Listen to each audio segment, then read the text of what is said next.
Praise the Lord. കർത്താവിൻ്റെ ധന്യ തിരുനാമം വാഴ്ത്തപ്പെടുമാറാകട്ടെ. ഞാൻ ക്രിസ്തുവിൽ സ്നേഹിക്കുന്ന എല്ലാ ദൈവമക്കൾക്കും ഒരു പ്രഭാത വന്ദനം കൂടെ അറിയിക്കുന്നു.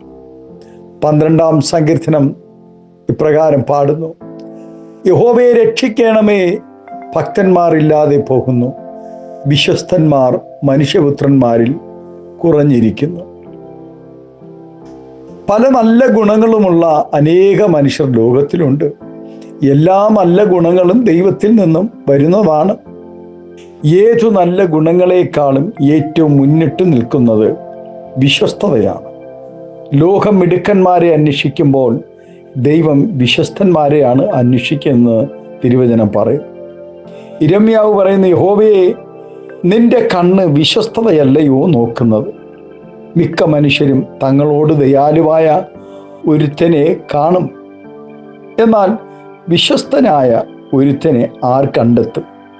തന്നെ ഏൽപ്പിച്ച താലന്ത് വ്യാപാരം ചെയ്ത മനുഷ്യനെ ദൈവം നല്ലവനും മിടുക്കനുമായവനെ എന്നല്ല വിളിച്ചത്, നല്ലവനും വിശ്വസ്തനുമായ ദാസനെ എന്നാണല്ലോ അതിസംബോധന ചെയ്തത്. ഇന്ന് അനേക മിടുക്കന്മാരും മിടുക്കിമാരും ലോകത്തിലുണ്ട്, എന്നാൽ വിശ്വസ്തതയുടെ എണ്ണം കുറഞ്ഞു കൊണ്ടിരിക്കുന്നു എന്നതാണ് ഭക്തൻ ഇവിടെ പറയുന്നത്. ദൈവത്തിൻ്റെ വിശേഷ ഗുണങ്ങളിൽ ഒന്നാണ് വിശ്വസ്തത എന്നുള്ളത്.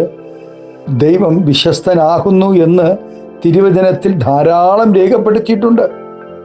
ദൈവത്തിൻ്റെ വാക്കുകൾക്കോ വാഗ്ദത്തങ്ങൾക്കോ ഒരു മാറ്റവും സംഭവിക്കുന്നില്ല. ഇസ്രായേലിന് നേരിട്ട അനർത്ഥങ്ങളുടെ കാരണങ്ങൾ വിവരിക്കുമ്പോൾ എടുത്തു പറയുന്ന ഒരു കാര്യം, അവർ ദൈവവചനം പ്രമാണിക്കുന്ന കാര്യത്തിൽ വിശ്വസ്തരായിരുന്നില്ല എന്നാണ്. നമ്മുടെ ജീവിത സാഹചര്യങ്ങൾക്ക് മാറ്റം വരുമ്പോൾ ആത്മാർത്ഥതയില്ലാതെ ദൈവത്തെ സേവിക്കുന്നത് അപകടമാണ്.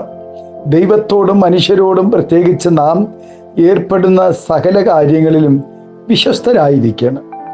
ജോലി സ്ഥാപനങ്ങളിലായിരിക്കട്ടെ, സഭകളിലായിരിക്കട്ടെ, കുടുംബത്തിലായിരിക്കട്ടെ, നമ്മുടെ പ്രാർത്ഥനകൾക്ക്, നമ്മുടെ എല്ലാ നിലകളിലും വിശ്വസ്തത നാം കാത്തു സൂക്ഷിക്കണം. നമ്മുടെ ജീവിത സാഹചര്യം മാറിയാലും ഇല്ലെങ്കിലും നാം മറ്റു മാർഗങ്ങൾ തേടി പോകാതെ ആത്മീയ വിഷയങ്ങളിൽ വിശ്വസ്തരായിരിക്കണം. സങ്കീർത്തനം 78 പറയുന്നു: അവരുടെ ഹൃദയം അവങ്കൽ സ്ഥിരമായിരുന്നില്ല, അവൻ്റെ നിയമത്തോട് അവർ വിശ്വസ്തത കാണിച്ചതുമില്ല. വചനം കൃത്യതയോടെ പ്രമാണിക്കാതെ ദൈവത്തോട് കപടം കാണിച്ചതുകൊണ്ട് ആ ജനം പിന്നെയും കഷ്ടത്തിലായി. അത് നിമിത്തം അവർ അധോഗതി പ്രാപിക്കുവാൻ കാരണമായി തീർന്നു. ഞാൻ പറയുന്ന കാര്യങ്ങൾ എന്തെങ്കിലും അദ്ദേഹം മറ്റുള്ളവരോട് പറഞ്ഞാൽ എനിക്ക് ദോഷം വരുമോ എന്ന് പലവട്ടം ചിന്തിച്ചതിന് ശേഷം മാത്രമേ ഒരു രഹസ്യം മറ്റുള്ളവരോട് പറയാവൂ.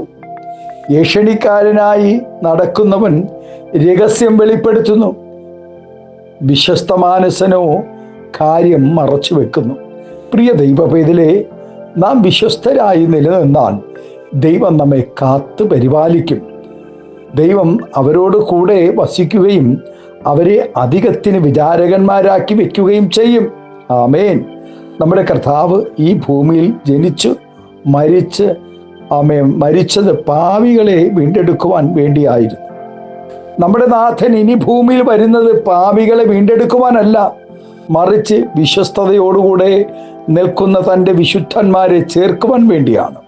ആകയാൽ ദൈവം നമുക്ക് നൽകുന്ന ആയുസ് ദൈവത്തെ ആരാധിച്ചും തൻ്റെ വചനത്തിൽ നിലനിന്നും ദൈവത്തിനും ദൈവസഭയ്ക്കും ദേശത്തിനും മാതൃകയുള്ള ഉത്തമ സാക്ഷിയായി വിശ്വസ്തതയോടുകൂടെ നമുക്ക് നിൽക്കാം.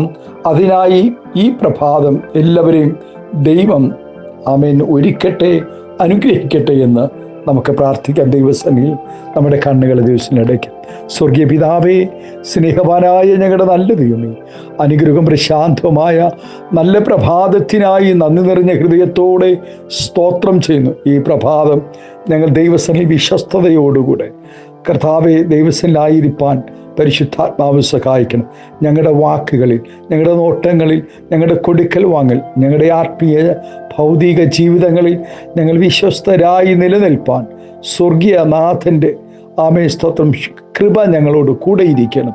ഈ ശബ്ദം ശ്രവിക്കുന്ന എല്ലാ ദൈവക്കുഞ്ഞുങ്ങളുടെ മേലും ഞാൻ കഴിഞ്ഞ നാളുകളിൽ ഞങ്ങൾക്ക് ശുശ്രൂഷകൾ നൽകി ഞങ്ങളെ ആദരിച്ചവർ, ആഹാരം നൽകി ഞങ്ങളെ കർത്താവേ സ്തോത്രം അനുഗ്രഹിച്ചവർ, ഞങ്ങൾക്ക് പാർക്കുവാൻ ഭവനം തന്നവർ, ഞങ്ങൾക്ക് വസ്ത്രം നൽകിയവർ, കർത്താവെ ആമേൻ ഞങ്ങളുടെ ശുശ്രൂഷകൾക്ക് കൈത്താങ്ങിയവർ എല്ലാവരും ഞങ്ങൾ ഓർക്കുന്നു. അവിടെ തലമുറകളെ ഞങ്ങൾ അനുഗ്രഹിച്ച് പ്രാർത്ഥിക്കുന്നു. അവിടെ ആവശ്യങ്ങളുടെ നടുവിൽ ദൈവത്തിൻ്റെ കരം കൂടെ ഇരിക്കണം. അനേക വിഷയങ്ങളിൽ ഭാരത്തോടുകൂടെ ആയിരിക്കുന്ന ദൈവകുഞ്ഞുങ്ങളുടെ എല്ലാ വിഷയങ്ങൾക്കും സ്വർഗം മറുപടി നൽകി മാനിക്കണമേ എന്ന് പ്രാർത്ഥിക്കും. പിതാവിൻ്റെയും പുത്രൻ്റെയും പരിശുദ്ധാത്മാവിൻ്റെ നാമത്തിൽ ഞങ്ങൾ അനുഗ്രഹിച്ച് പ്രാർത്ഥിക്കുന്നു. ആത്മീയമായ ഭൗതികമായ എല്ലാ നന്മകൾ നൽകി ആദരിക്കണമേ, അനുഗ്രഹിക്കണമേ. എല്ലാവിധ നന്മകളാൽ നിറയ്ക്കും മഹത്വമറ്റും യേശുവിൻ്റെ നാമത്തിൽ കൃപയോടെ പ്രാർത്ഥന കേൾക്കണമേ സ്വർഗീയ നല്ല പിതാവേ. ആമേൻ, ആമേൻ. Thank you. God bless you. ദൈവം നമുക്ക് വിശുദ്ധിയോടെ വിശ്വസ്തയോടുകൂടെ നിലനിൽക്കാം. ദൈവം ധാരാളമായി അനുഗ്രഹിക്കും. Thank U.